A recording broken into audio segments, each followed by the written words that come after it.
In the quiet early hours of January 1st, 1956, Ismail al-Azhari stood before a hopeful Sudanese nation, declaring its independence from colonial rule. His dream had once been unity with Egypt, but now Sudan would chart its own course.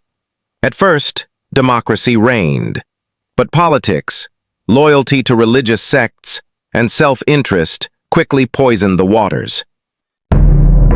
The parliament crumbled under corruption.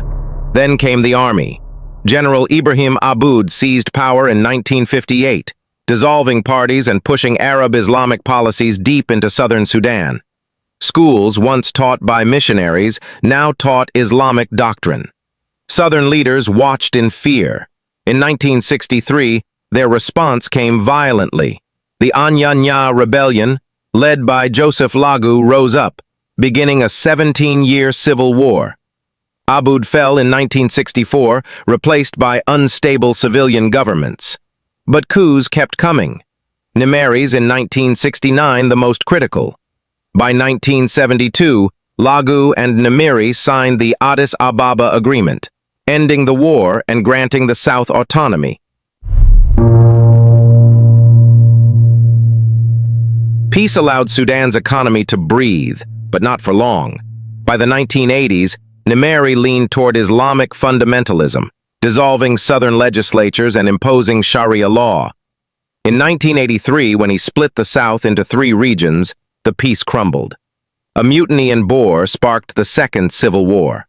This time the fight was led by Dr. John Garang and his SPLA-M, not for secession, but for a united, secular Sudan. Nimeri fell in 1985, but democracy couldn't take root. In 1989, Omar al-Bashir came to power, backed by the National Islamic Front. His reign brought war, famine, and militia-led terror to the south.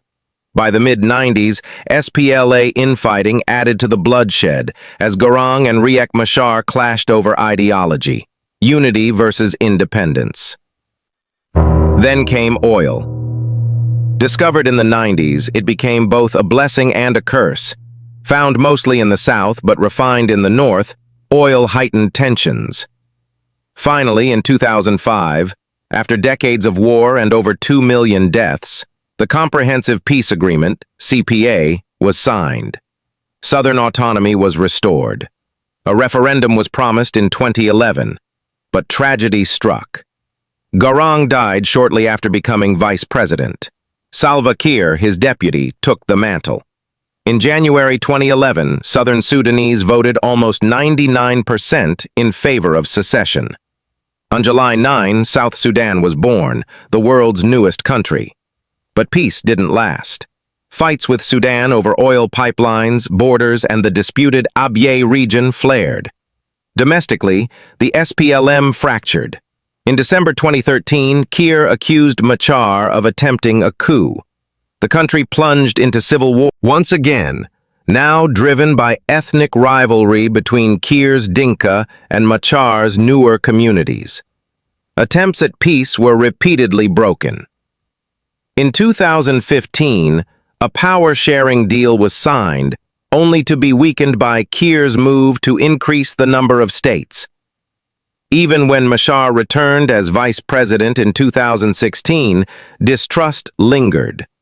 The conflict had left over 10,000 dead, displaced millions, and brought famine and horror to the young nation.